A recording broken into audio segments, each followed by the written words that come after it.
विमल बहुत परेशान था। उसे समझ में नहीं आ रहा था कि वो इस परिस्थिति से कैसे निपटे। वो अपनी माँ को बहुत चाहता था, किंतु उसकी पत्नी और बच्चे उसकी माँ से बहुत दूर भागते थे, क्योंकि उसकी माँ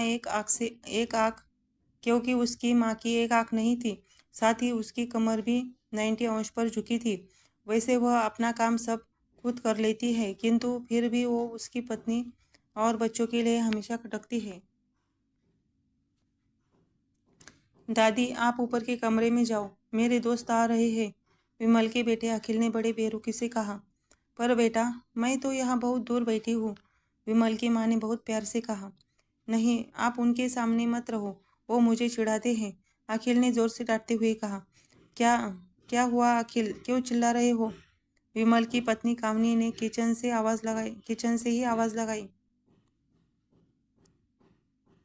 देखो ना माँ, ये दादी यही ड्राइंग रूम में बैठी है और मेरे दोस्त आ रहे हैं, अखिल ने शिकायत भरे लहजे में कहा। माँ जी, आप ऊपर के कमरे में चली जाओ, क्यों हम लोगों को लजवाती हो, कामनी ने बेटे का पक्ष लेते हुए कहा।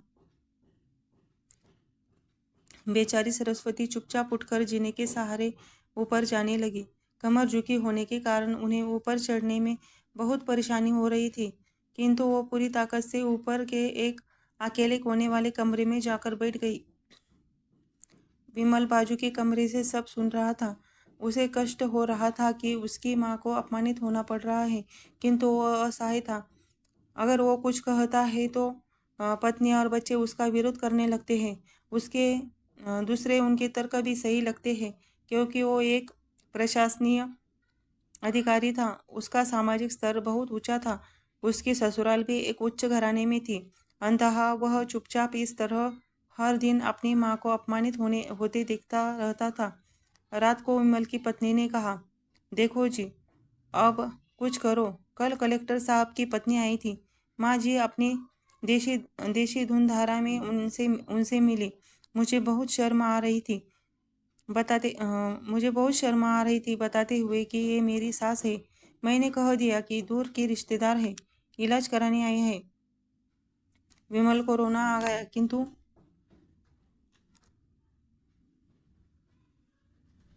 फिर भी वह चुप रहा। उसे समझ में नहीं आ रहा था कि क्या करे। अपने बेटे की मनस्थिति को देखकर सरस्वती अच्छी तरह से जानती थी। अपने बेटे की मनस्थिति को सरस्वती अच्छी तरह से जानती थी और बेटे को कोई कष्ट न हो इसलिए वो हर बात को चुपचाप सह लेती थी। विमल बहुत उदास रहने लगा। एक तरफ परिवार और सामाजिक स्तर पर जीने की प्रतिबद्धता थी, तो दूसरे और माँ। आखिर माँ से अपने बेटे की यह हालत नहीं देखी गई। एक दिन उसने अपने बेटे से कहा, विमल, बहुत दिन हो गए हैं, मैं अपने गांव जाना चाहती हूँ, मुझे वहाँ पहुँचा दो। मेरा यहाँ मन नहीं लग रहा है। किंतु किंतु माँ, वहाँ तो कोई नहीं है, तुम्हारी देखभाल कौन करेगा? विमल ने आश्चर्य से पूछा। अरे, सब गांव वाले तो है, और वो तुम्हारे मामा जी तो उसी गांव में रहते हैं, और फिर हम सारी व्यवस्थाएं कर आएंगे ना। कामनी को तो जैसे मन की मुराद मिल गई हो। हाँ बेटा,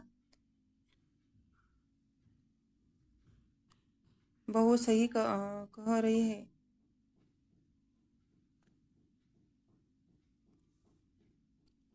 सरस्वती ने लंबी सांस लेते हुए कहा। विमल जानता था कि गांव में माँ की देखभाल करने वाला कोई नहीं है, लेकिन अपनी पत्नी की जिद के कारण वह अपनी माँ को गांव छोड़ने पर विवश हो गया। माँ को गांव छोड़कर आते वक्त उसे रोना आ रहा था तथा अपनी बेबसी पर गुस्सा भी आ रहा था, किंतु परिवार, पत्नी और समाज ने उसके इन मनोभावों को दबा दिया और वो सुकून सा महसूस करने लगा। कुछ दिनों के बाद उसके चाचा, जो अमेरिका में रहते थे, आने वाले थे। जब विमल बहुत छोटा था, उसके पिता जीवित थे तब वो भारत आए थे, और उसके बाद वो अब भारत आने वाले थे। पूरा परिवार और आस पड़ोस बहुत उत्साहित था। अमेरिका से विमल के डॉक्टर चाचा आ रहे थे। डॉक्टर रमेश ने जैसे ही घर में कदम रखा, सबसे मिलकर बहुत उत्साह में उनका स्वागत किया। क्यों विमल, भाभी नहीं दिख रही हैं, कहाँ है? डॉक्टर रमेश ने उत्सुकतापूर्वक पूछा। जी, वो गांव में रहती है, यहाँ उनका मन नहीं लगा, कामनी ने सपाट लहजे में उत्तर दिया। डॉक्टर रमेश ने विमल की ओर देखा तो विमल ने अपनी आंखें झुका ली। डॉक्टर रमेश सब समझ गए। बोले, कल हम भाभी से मिलने गांव चलेंगे सब लोग। दूसरे दिन सभी लोग गांव के घर पहुंचे।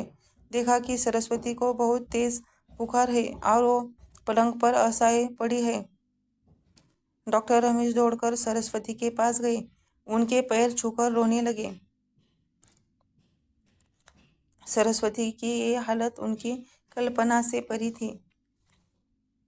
वाह बेटा विमल, तूने तो नाम उजागर कर दिया। अपनी माँ की ये हालत देखकर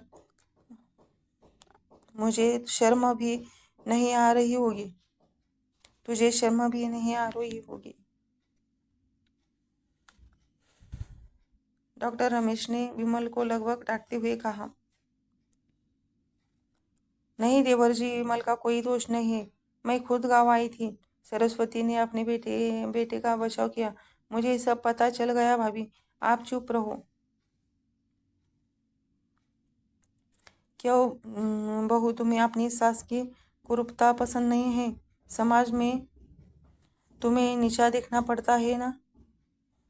डॉक्टर रमेश ने कामनी की ओर व्यंग से देखा। कामनी निरुत्तर होकर विमल को देखने लगी। आज तुम जिस सामाजिक स्तर पर हो वो इन्हीं के संघर्षों की देन है। और बेटा विमल, तुम्हें शायद मालूम नहीं हो कि बचपन में जब तुम 1 साल के थे तब छत से नीचे गिरने के कारण तुम्हारी एक आंख फूट गई थी और तुम्हारी रीढ़ की हड्डी में भी समस्या थी। तब तुम्हारी इस कुरूप माँ ने अपनी एक आंख और अपना बोन मेरो तुम्हें देकर इतना सुंदर स्वरूप दिया है। कामनी बेटा, इतने सालों तक संघर्ष करके बेटे को प्रशासनिक अधिकारी बनाने वाली इस संघर्षशील औरत की तुम लोगों ने यह दशा कर दी। तुम्हें ईश्वर कभी माफ नहीं करेगा। डॉक्टर रमेश की आंखों से आंसू जलधारा बह रही थी। भाभी, आप मेरे साथ अमेरिका जाएंगी या इन स्वार्थी लोगों के बीच नहीं रहोगी? डॉक्टर रमेश ने सरस्वती से कहा। विमल को तो